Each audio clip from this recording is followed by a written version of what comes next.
Vamos a orar para así tener la predicación de esta mañana. Señor, te adoramos y te bendecimos. A tu nombre damos toda gloria y toda honra, Señor. Gracias te damos en esta mañana, Señor, porque ya hemos adorado tu nombre por medio de nuestras oraciones. Hemos adorado tu nombre por medio de nuestras canciones, de nuestras alabanzas. Y queremos adorarte ahora, Señor, por medio de la escucha reverente de tu palabra. Que tu Espíritu Santo, Señor, aplique tu palabra a nuestras vidas, Señor, y que ésta puedan ser un estilo de vida en nuestras vidas, Señor. Cámbianos y transfórmanos, Señor, por medio de tu santa y divina palabra. En el nombre de Jesús. Amén. Vamos a leer en Efesios capítulo 4, vamos a leer desde el versículo 11 hasta el versículo 16, que estaremos viendo el centro de esto, que es el versículo 13 hasta el versículo 15, pero vamos a leer todo para que podamos tener el contexto. Vamos a estar hablando del propósito del plan. El propósito del plan es lo que estaremos hablando en esta mañana. Dice el texto, Efesios capítulo 4, versículo 11, y él mismo constituyó a unos apóstoles, a otros profetas, a otros evangelistas, a otros pastores y maestros, a fin de perfeccionar a los santos para la obra del ministerio, para la edificación del cuerpo de Cristo, hasta que todos lleguemos a la unidad de la fe y del conocimiento del Hijo de Dios, a un varón perfecto, a la medida de la estatura de la plenitud de Cristo, para que ya no seamos niños fluctuantes llevados por doquiera de todo viento de doctrina por estratagemas de hombre que para engañar emplean con astucia las artimañas del error, sino que siguiendo la verdad en amor, crezcamos en todo en aquel que es la cabeza, esto es Cristo, de quien todo el cuerpo bien concertado y unido entre sí por todas las coyunturas que se ayudan mutuamente según la actividad propia de cada miembro, recibe su crecimiento para ir edificándose en amor. El propósito del plan. La edificación del cuerpo de Cristo, nosotros podemos decir que es la razón de esta sección en la que nosotros estamos. Y nosotros podemos ver en esta mañana un doble objetivo. Y número uno, la unidad de la fe. Y número dos, el conocimiento del Hijo de Dios. Y en torno a esos dos puntos es que vamos a estar viendo en esta mañana el propósito del plan. La unidad de la fe y el conocimiento del Hijo de Dios. A través de la unidad de la fe y del conocimiento de Cristo, fluyen entonces en la iglesia lo que es la madurez espiritual, la sana doctrina y el testimonio de amor. Solo a través de esa unidad por medio de la fe y solo a través de lo que es ese conocimiento de Cristo es que fluyen en la iglesia esto que he mencionado, que es la madurez espiritual, la sana doctrina y el testimonio de amor. Todo esto que es parte del paquete que el Señor le da a la iglesia para que la iglesia pueda edificarse mutuamente o no del paquete, parte del paquete de las herramientas que el Señor nos da por medio del Espíritu Santo para que la iglesia pueda edificarse en amor. Esto ayuda a la iglesia incluso para la expansión misma de la iglesia y para el crecimiento de la iglesia y para la estadía de la iglesia en la tierra. Y quiero que veamos de inmediato la parte de la unidad de la fe. La fe, aquí cuando habla de la fe, de la unidad de la fe, se está refiriendo al cuerpo de doctrina, al cuerpo general de doctrina. Y nosotros podemos entonces decir que la fe es el contenido del evangelio. Si nosotros estamos unidos en torno a lo que son la doctrina, eso va a evitar la ignorancia y va a evitar la falta de madurez, es lo que está diciendo el apóstol. Porque es el conocimiento de la doctrina lo que nos hace madurar. ¿Por qué hay que predicar doctrina? ¿Por qué hay que enseñar doctrina? Porque es la doctrina la que nos va a enseñar y la que nos va a llevar a nosotros a madurar en la fe. La unidad de la iglesia es imposible a menos que sea por medio de los ligamentos de las escrituras. Y son los ligamentos de las escrituras las que van a hacer, las que van a provocar la unidad de la iglesia. Pero entonces, ¿cuál es la solución a los conflictos en la iglesia?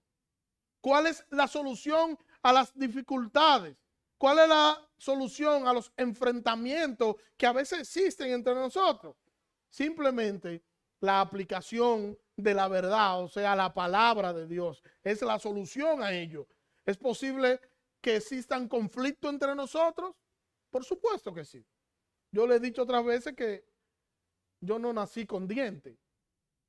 Si alguno de ustedes nació con dientes, me levantan la mano y así yo veo que son un fenómeno. Pero yo no nací con dientes. Y casi siempre cuando estoy comiendo, y regularmente cuando estoy comiendo rápido, los dientes mastican la lengua que encontraron en mi boca. Hay conflictos, sí hay conflictos. Pero yo nunca he dicho, me voy a sacar todos los dientes porque mordieron la lengua. No. Mis dientes y mi lengua tienen que aprender a convivir en medio de la tensión que existe entre ellos cuando uno maltrata al otro. Entonces, ¿vendrán los conflictos? Los conflictos sí vendrán, pero tenemos que abordar los conflictos con la palabra de Dios. Y una vez abordemos los conflictos con la palabra de Dios y apliquemos la palabra de Dios a nuestro conflicto, nuestros conflictos servirán de puente para la madurez de la iglesia. Muchos de nuestros conflictos son causados por el desconocimiento bíblico. Porque uno dice que se puede hacer aquello, el otro dice que se puede hacer lo otro, pero el problema es que no debe primar lo que yo entienda que se debe hacer, lo que el otro entienda que se debe hacer, sino lo que dice la escritura que se debe hacer en determinado momento. Y a veces no somos lo suficientemente humildes como para nosotros reconocer que cuando hacemos algo indebido, nosotros no estamos pegados a las escrituras y cuando se nos muestra debemos reconocer en humildad que no lo hicimos bien. ¿Qué hacemos? A veces justificamos lo que hacemos simplemente para nosotros quedar bien. Yo no sé si ustedes recuerdan la hermana que yo le he dicho muchas veces que estaba en mi casa y nos estaba diciendo algo a Brahim y a mí y nos dijo algo que literalmente contradecía la escritura. Y yo le dije, hermana, pero eso que usted está diciendo contradice la escritura. Y Dios no se contradice a sí mismo, es absurdo. Y ella simplemente me dijo, ¿qué tú estás diciendo? Dios tiene poder para romper esa Biblia y hacer otra. Dios habla y cuando Dios habla por encima incluso de la Biblia. Y eso es simplemente no entender que la Biblia es la palabra de Dios, que la Biblia es inerrante, que la Biblia es todo suficiente y que la Biblia es la revelación que Dios nos dejó a nosotros. Esa es nuestra regla de fe y de conducta. Y es una fuente inagotable para nosotros. Un día, yo recuerdo, Héctor se va a recordar de esto bien. Yo llegué a la casa de Héctor. Creo que era que estábamos haciendo un trabajo. Pero él me hizo una pregunta interesante. De esa pregunta que Héctor me hace para después burlarse de mí. Y Héctor me dijo, ¿cuánto tú darías por un celular? ¿Recuerda? ¿Cuánto tú darías por un celular? Yo, lleno por un celular, yo no daría más de 1,000 pesos. Porque un celular no es una prioridad para mí. Un celular. ¿Yo como con celular? Yo no doy más de 1,000 pesos. Bueno, él trató de justificarme y demostrarme que un celular se había convertido en una necesidad y que yo iba a dar por un celular lo que yo entienda, pero porque eso no es una necesidad. Yo, lleno de altanería y arrogancia, volví, lo miré y le dije, para mí no es una necesidad. Yo puedo estar sin celular sin problema. Yo puedo vivir sin celular sin problema. Y él dijo, bueno, yo no creo. Qué incrédulo que tú eres. ¿Cómo que tú no crees? Hasta yo tengo un iPhone. En ese momento, ahora no tenía un iPhone en ese momento. Yo no soy muy bueno recordando cosas. Y hay cosas que se me olvidan, incluyendo las claves. Se me olvidó la clave del iPhone. Y cuando se me olvida la clave del iPhone, yo no sé qué voy a hacer. Ahora yo tengo un problema grave y llamo a Héctor y le digo, Héctor, se me olvidó la clave del iPhone. ¿Qué debo hacer para desbloquear el iPhone? ¿Qué hago? Dime. Y él me dice con toda la calma y la paciencia, reinícialo, solo que se va a perder todas las informaciones que tú tengas. Y yo, ¿qué? Eso no fue nada. Para mí esa noche yo no dormí. No podía conciliar el sueño literalmente. Solo de yo pensar que yo iba a perder todo lo que yo tenía en el teléfono, que tenía muchas informaciones, tenía muchas cosas en el teléfono, y yo iba a perder todo eso. Sí, esa fue una noche dolorosa. Yo creo que de esa noche para acá es que yo no puedo conciliar el sueño, que he sufrido de... No puedo dormir bien. Tratando de recordar la clave porque ya yo había dicho que no era importante, pero acabo de descubrir que no era como yo decía, que sí tenía un grado de importancia. Y tratando de recordar la clave, me dieron como las 6 de la mañana. Cansado. Ya no sabía qué pensar, ni qué otra clave pensar que yo podía. Hasta que, bueno, después pudimos entrar e incluso recuperar todo. Pero eso me hizo cambiar el discurso. Y ahora usted me pregunta y yo le digo, no, el celular es una herramienta de trabajo. De hecho, lo es, el celular para mí es una herramienta de trabajo. Y mire cómo yo cambié de decir, yo no doy 1,000 pesos por un celular. Solo doy 1,000 pesos porque el celular para mí no significa nada. Ahora decir, no, espérate, el celular es una herramienta de trabajo. ¿Saben qué? Con el Señor eso no pasa.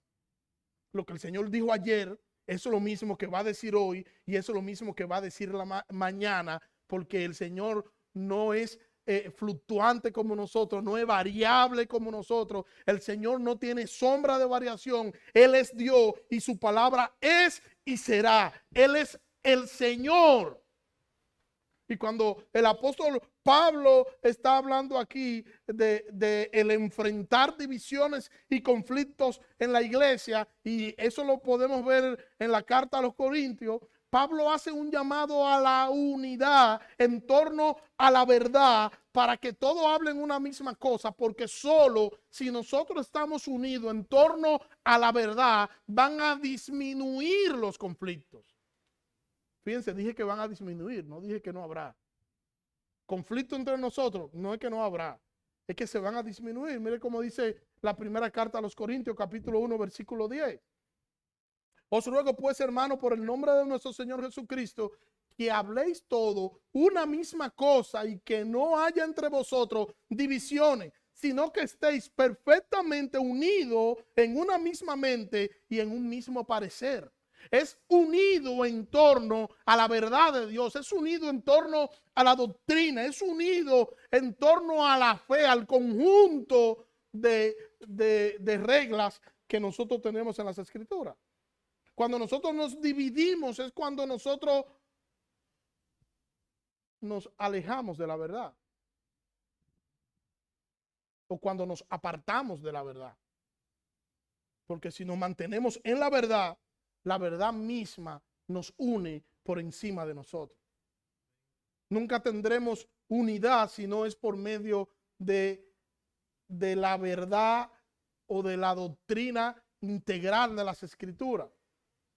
unirnos en torno a lo que nosotros creemos, en torno a lo que nosotros enseñamos, y esa unidad entonces nos hará fuerte. Está lo segundo, que es el conocimiento de Cristo. Y esto es lo segundo que nosotros vemos en el texto como parte de lo que es la edificación de la iglesia, alcanzar el conocimiento del Hijo de Dios. Y Pablo aquí no está hablando de la salvación, porque Pablo, aunque algunos estudiosos coinciden de que le está hablando a la iglesia de Éfeso y que la mayoría de los que están allí no son creyentes muy maduros, son nuevos creyentes, pero a pesar de eso, le está hablando a creyentes salvos. A quienes él le está hablando allí ya están salvos. Más bien, cuando está hablando del conocimiento del Hijo de Dios, es aquel conocimiento que es fruto de una relación íntima con Cristo por medio de la oración y por medio de su palabra. Es más bien a eso que se está refiriendo. ¿Qué tiempo nos va a tomar a nosotros adquirir ese conocimiento de Cristo? ¿Qué tiempo nosotros podemos decir, mira, en tal tiempo ya tú has adquirido ese conocimiento de Cristo? Te va a tomar toda la vida. Toda la vida no será suficiente para nosotros terminar de conocer y de intimar con nuestro Señor. Ese conocimiento es un proceso, y es un proceso que no termina aquí, que sigue en la eternidad. Conocer a Cristo de manera íntima debería ser el anhelo de los cristianos. Tener una relación íntima con Cristo, intimar con Él, debería ser un anhelo de cada cristiano. Y para poder estar en esta relación íntima con Cristo, con nuestro Señor, nosotros debemos estar centrados en Cristo. Deberíamos pensar en Cristo. Y cuando nosotros vamos a hacer algo, deberíamos pensar en Cristo. Y cuando nosotros vamos conduciendo, deberíamos ir pensando en ¿quién? En Cristo. Cristo debería ser la razón de ser de nuestros pensamientos. Y es posible que algo llegue a ser la razón de ser de nuestros pensamientos. Yo creo que yo le dije una vez que cuando Braimi me enamoró, que ella me conoció, que se volvió loca cuando vio, ¿entiendes? Porque la realidad, cuando eso pasó, yo le dije que el primer día que nosotros hablamos, que ella de manera inteligente buscó mi teléfono y me llamó y se le cortó la llamada, yo salí como a las 12 de la noche a buscar un colmado para ponerle una recarga porque se descargó, se le cayó la recarga. Y yo salí a zancajear como a las 12, no eran las 12, eran a 11 y pico, para poder seguir hablando. Y salir ahora a buscar una recarga no es nada. En ese tiempo no era una recarga, era comprar una tarjeta para mandarle los números a esa hora de la noche, que por aquí, yo vivía exactamente donde yo vivo ahora, y salir por esta zona a esa hora a buscar un colmado para comprar una tarjeta no era un maíz, pero el problema es que yo necesitaba seguir hablando con ella. Pero yo estoy hablando de mí, pero ese fue el caso de Nilda con Abraham. Cuando Nilda vio a este hombre que entró por esa oficina, Nilda quedó, Nilda quedó mal. No pudo volver a conciliar más. Ella lo que pensaba era en el negrito que entró esa mañana ahí y tenía que hablar con él. Pero así pasó con Héctor también. Fue más complicado con Héctor todavía. O no vamos a decir nosotros que cuando conocimos a nuestra pareja, nosotros durábamos horas hablando. ¿Y qué hablábamos? Nada, tontería. Y le escuchábamos respirar y ya comenzó, ay, qué linda. ¿No es así? Es así. Cuando Braimi me conoció quedó loca. Y le dije, yo entiendo. Yo la entiendo. Pero la verdad no es esa. La verdad es que a ella le decían, ¿qué tú le ves a ese hombre? Esa es la verdad. Y ella le decía, es que él es lindo por dentro. La gente le decía, pues pélalo y sácalo lo que está afuera. ¿Para qué? Pélalo como un guineo y así tú vas a ver que es. Pero la realidad, lo que quiero hacer notar con esto es que mientras más nosotros nos conocemos como pareja, más tiempo queremos estar juntos. Y esa es la verdad. Porque ninguno de los ejemplos que yo he dado aquí, que he dado ahora, que lo he dado de una forma jocosa, ninguno puede decir, no, porque ya yo no quiero estar con ella. Juan Francisco y Yanni, por ejemplo, se conocieron siendo adolescentes. Yo iba a decir cuando eran pequeños, pero después iba a cometer algún error. Siendo muy jóvenes. No existían los celulares todavía. No se habían inventado los vehículos cuando ellos se juntaron. Y todavía quieren estar el uno con el otro. Juan Francisco con Yanni, porque Yanni con Juan Francisco no, porque es difícil bregar con alguna gente, pero bueno, la gracia.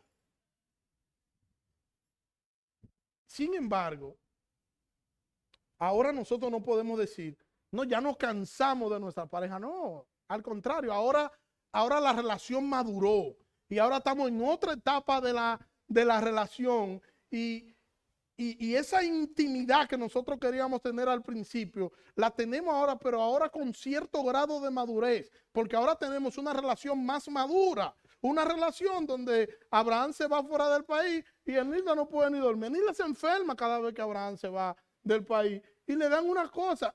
Yo no sé si ustedes han notado, literalmente piensen, Abraham se va, Enilda está enferma.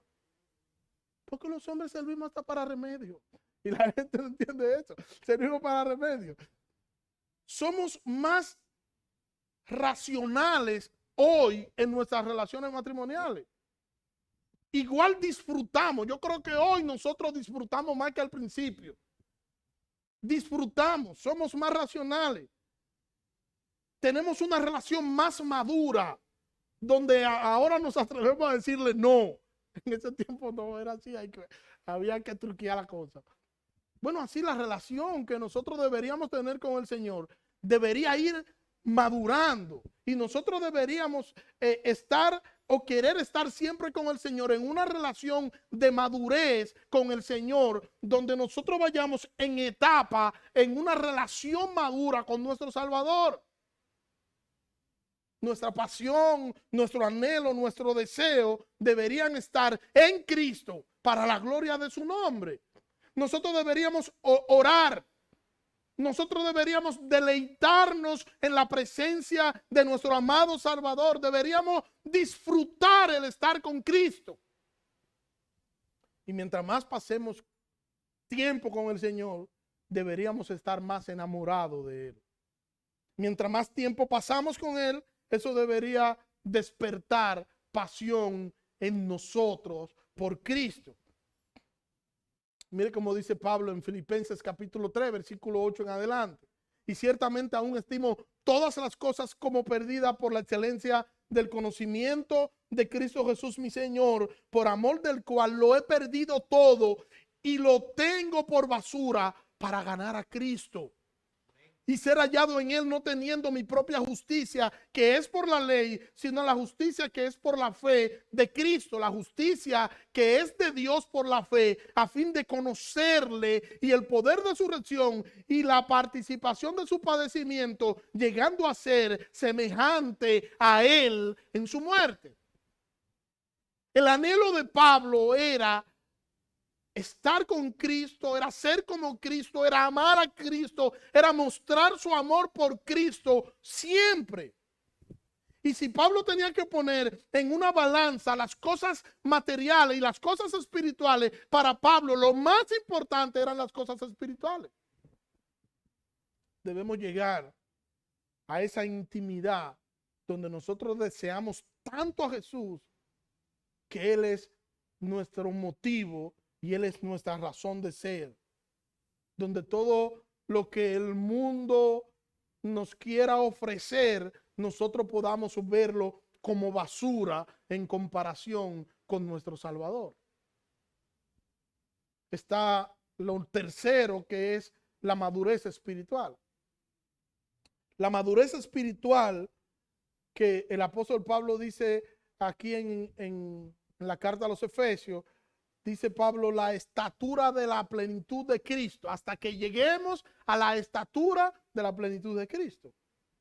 El Señor quiere que todo creyente llegue a la estatura de la plenitud de Cristo. O sea, dicho de más simple, que cada creyente sea como Cristo. Mírelo de esta manera.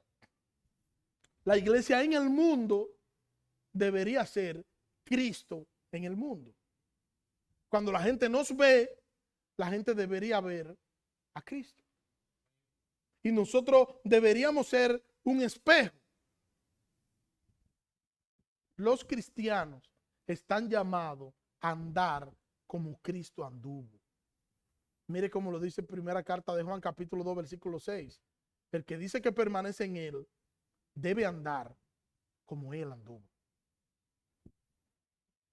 ¿Cómo anduvo Cristo? En comunión y en obediencia. ¿Y nosotros cómo andamos? Jesucristo se sometió a las autoridades, a pesar de las autoridades. ¿Y nosotros nos sometemos? Jesucristo no andaba ni en pleito, ni en chisme, ni en contienda. Ni andaba tratando de ser empático con el pecado, nada de eso. Cristo estaba concentrado en la gloria del Padre. ¿Y nosotros en qué estamos concentrados? Segunda carta a los Corintios, capítulo 3, versículo 18. Por tanto, nosotros todos, mirando a cara descubierta como en un espejo la gloria del Señor, somos transformados de gloria en gloria en la misma imagen como por el Espíritu del Señor. Nosotros debemos ser transformados a la imagen de Cristo. No debemos seguir el patrón del mundo y hacer lo que el mundo dice que nosotros deberíamos hacer. No, nosotros deberíamos someternos a Cristo por medio de su palabra y nosotros deberíamos hacer lo que dice Cristo que nosotros deberíamos hacer en su palabra. No hacer simplemente lo que yo creo que a mí me gusta o lo que a mí me gusta sin yo pensar si estoy agradando o no estoy agradando al Señor con eso.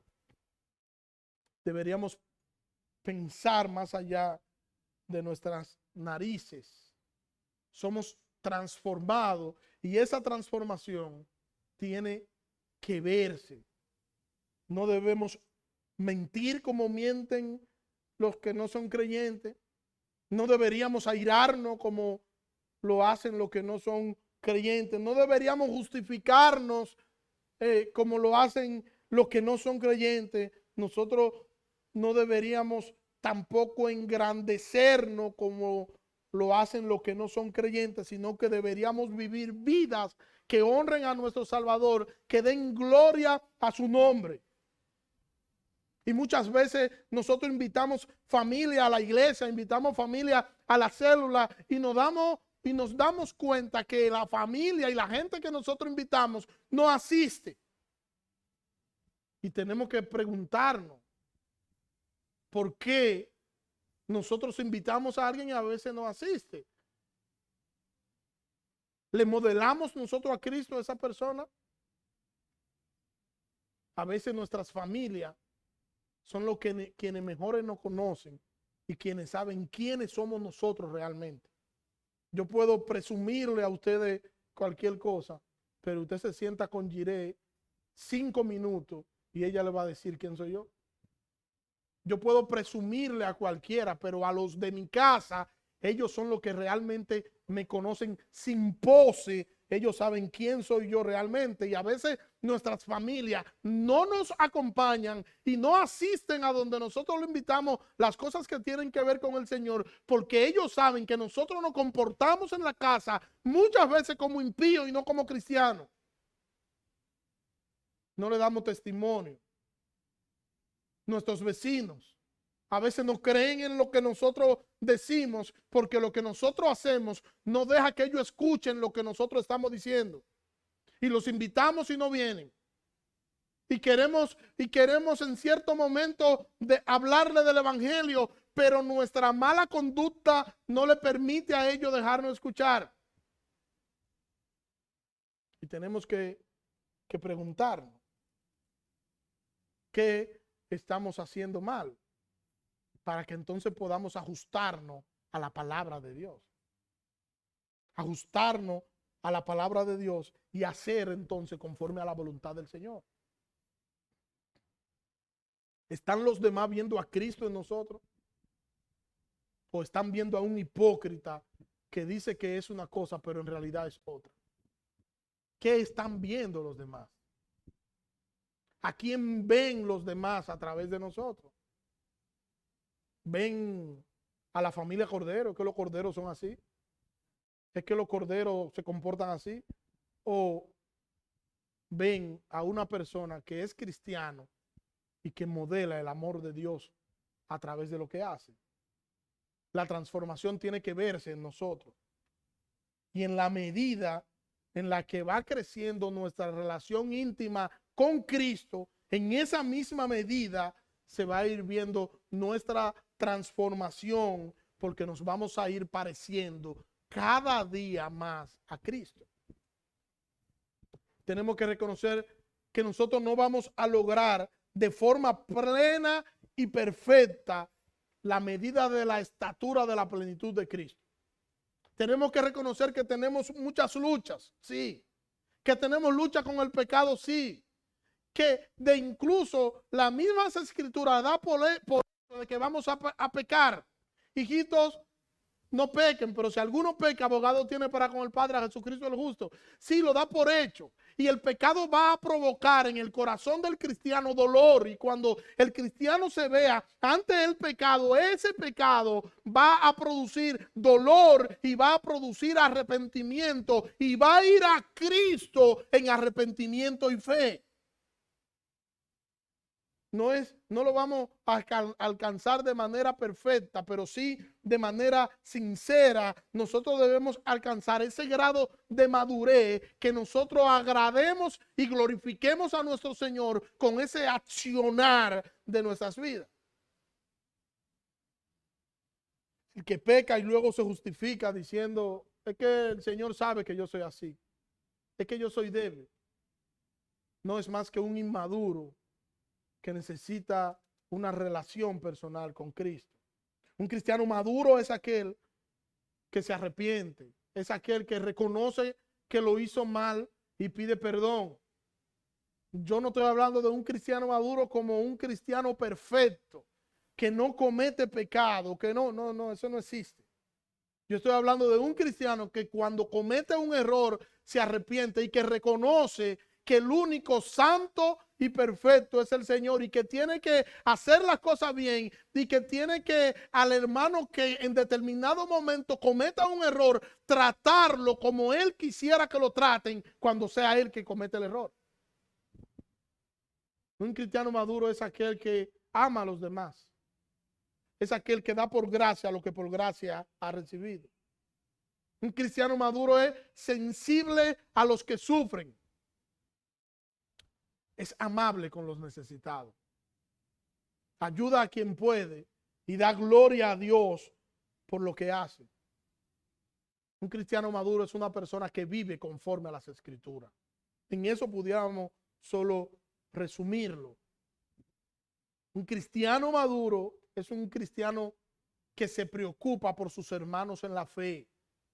Y si no sabe de ello, trata de buscar la forma de acercarse y contactarlo. Siempre está preocupado este cristiano maduro por agradar a Cristo con su estilo de vida.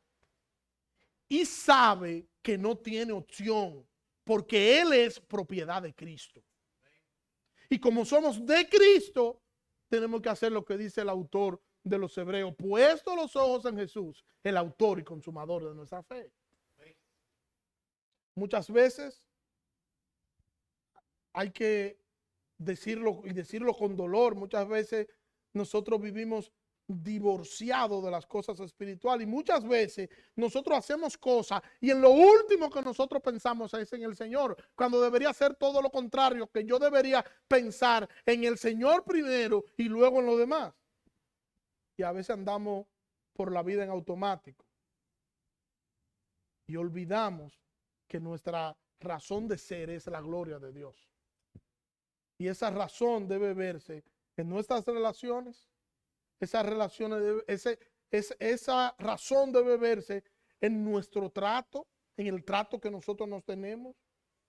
Nosotros debemos honrar al Señor, amándonos los unos a los otros, respetándonos los unos a los otros. Debemos mostrar que Cristo vive en nosotros, en la forma en la que nosotros nos tratamos, en nuestro accionar.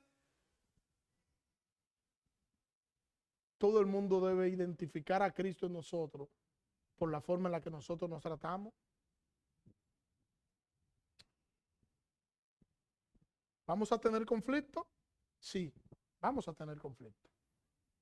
Ahora, la forma en la que enfrentemos el conflicto es la que va a decir si somos cristianos maduros o si no lo somos.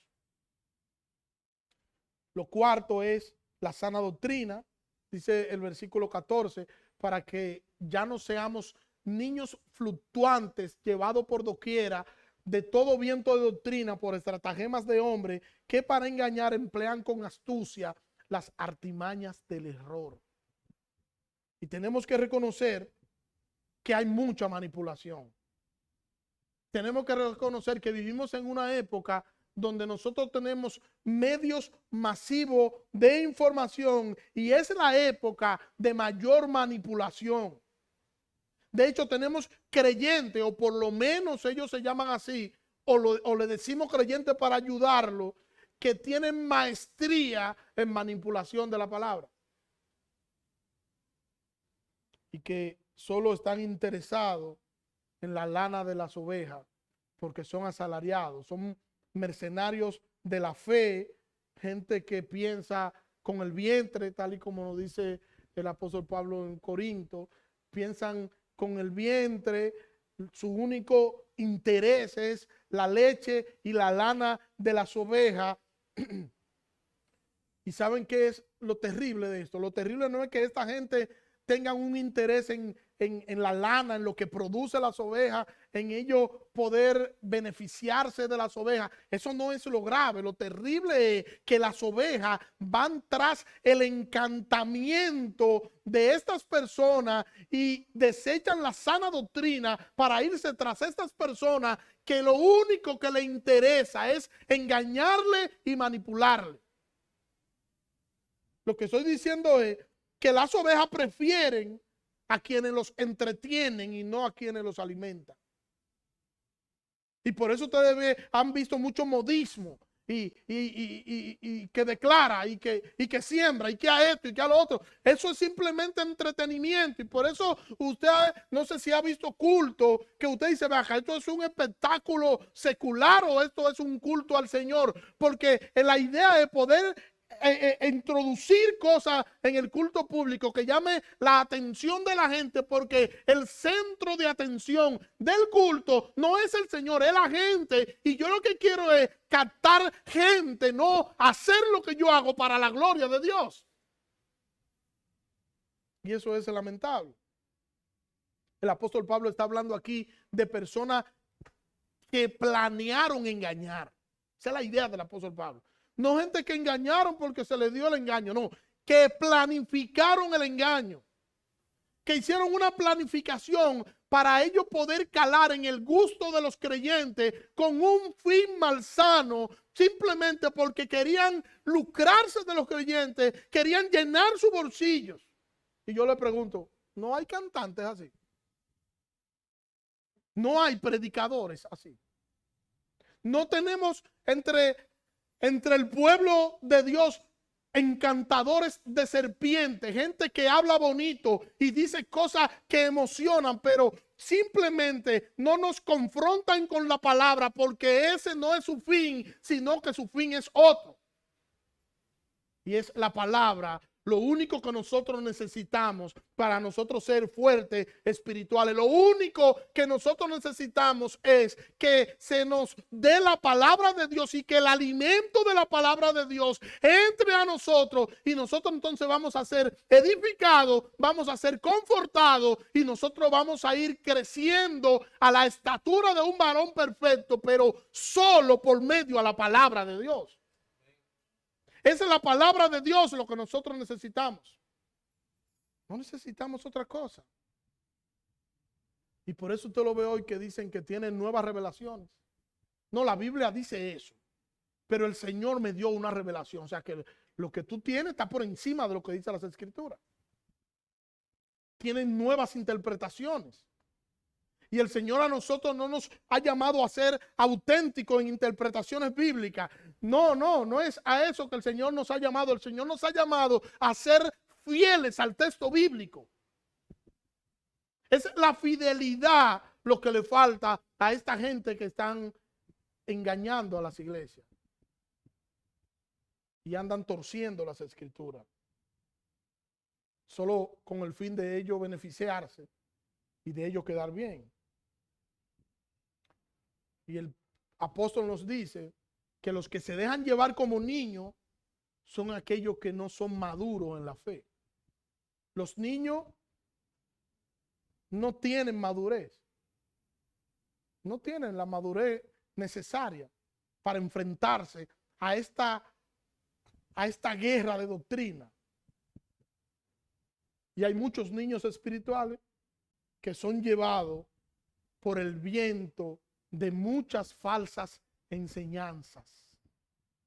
Porque ellos quieren escuchar y quieren oír nuevas cosas.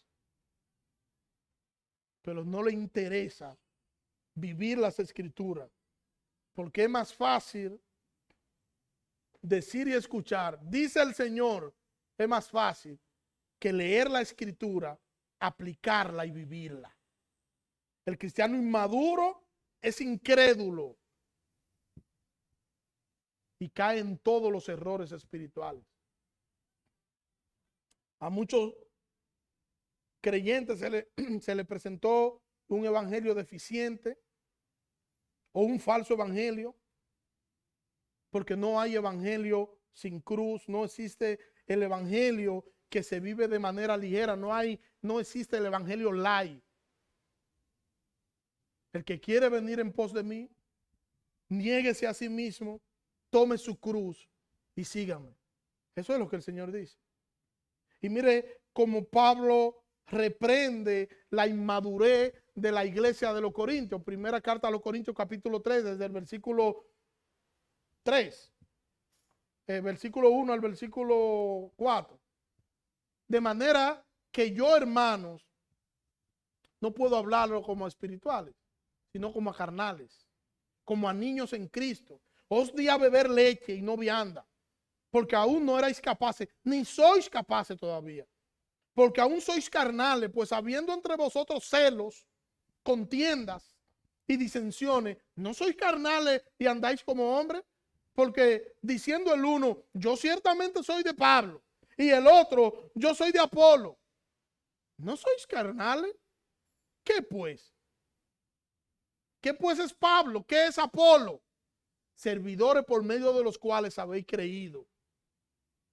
Y eso según lo que a cada uno concedió el Señor. Yo planté, Apolo regó, pero el crecimiento lo ha dado Dios. Así que ni el que planta es algo, ni el que riega, sino Dios que da el crecimiento. Y el que planta y el que riega son una misma cosa, aunque cada uno recibirá su recompensa conforme a su labor. Porque nosotros somos colaboradores de Dios y vosotros sois labranza de Dios, edificio de Dios. Y de esta forma Pablo enfrenta esta inmadurez de la iglesia de los Corintios. Es la Escritura lo que nosotros necesitamos para nosotros estar y vivir de frente a la eternidad. Nosotros necesitamos modelar a Cristo y comportarnos como creyentes. Nosotros necesitamos entender que solo vamos a madurar cuando nosotros entendamos que la Escritura es lo que nosotros necesitamos aplicar a nuestras vidas, aplicar a nuestras relaciones matrimoniales, aplicar a nuestras relaciones interpersonales. Nosotros necesitamos rumiar las Escrituras, vivir las Escrituras. Y tenemos que dejar de mirar por nuestros propios ojos y tratar de mirar por los ojos del Señor, tratar de mirar por las Escrituras. Es importante la doctrina porque es lo que nos hace conocer la verdad de Dios. La vida espiritual del creyente se refleja o debería reflejarse en el trato que nosotros tenemos, no mordiéndonos. Y cuando pasa el conflicto entre nosotros, entender lo que nosotros somos y comportarnos y la forma en la que nosotros reaccionamos ante el conflicto es la que va a decir qué tan maduros somos nosotros. Si yo muestro a Cristo en mi vivir, es porque yo soy una persona madura. Si no, debo revisarme. Porque ser cristiano no es yo decir que voy a la iglesia. Ser cristiano no es yo decir que yo leo las escrituras. Ser cristiano no es decir que yo oro. Ser cristiano no es yo presumir de que tengo conocimiento. Eso no es ser cristiano. Ser cristiano es vivir como Cristo vivió. Ser cristiano es vivir conforme a la palabra de Cristo. Ser cristiano es vivir conforme a esa palabra, aplicar esa palabra y modelar esa palabra, y entonces yo me voy a convertir en un espejo donde los demás, cuando me miren a mí, no van a ver a Daniel, sino que van a ver a Cristo reflejado por medio de Daniel. Necesitamos entender con carácter de urgencia que nosotros necesitamos vivir como cristianos. Necesitamos vivir como cristianos. ¿Cómo yo sé cómo debe vivir un cristiano? Yo tengo las escrituras para eso. Y las escrituras me dicen cómo yo debo vivir y cómo yo debo reaccionar ante este mundo perverso y pecador. Tenemos una lucha con el pecado, tenemos una lucha con el mundo, tenemos una lucha con nuestra propia concupiscencia, con nuestros deseos que son forjados desde dentro de nosotros. Y nosotros debemos ir a las escrituras, que es la fuente inagotable y es lo que nosotros necesitamos para aplicarlo y para nosotros poder vivir cada día conforme a la voluntad de Dios y terminar cada día agradando a nuestro Señor porque vivimos conforme a su palabra. Ese es el plan de Dios para su iglesia. Que el Señor nos ayude a que nosotros podamos ir a las escrituras, aplicar las escrituras, rumiar las escrituras y a entender que nosotros somos cristianos y que deberíamos vivir como cristianos en medio de este mundo. Señor, gracias. Gracias por tu palabra, Dios. Te pido, Señor, nos ayude, Señor, a hacer los ajustes que tengamos que hacer, Señor, para nosotros poder vivir conforme a tu palabra. Perdona nuestros pecados, Señor. Tú sabes cuán malos somos y que es tu gracia, Señor, la que nos sostiene. Ayúdanos, Señor, a aplicar tu palabra, Dios, y a entender que debemos andar por esta vida como cristianos, modelando a Cristo, modelando lo que nosotros somos, que tenemos que poner en alto el nombre de nuestro Salvador con nuestras acciones y con nuestros tratos. En el nombre de Jesús. Amén. Dios le bendiga.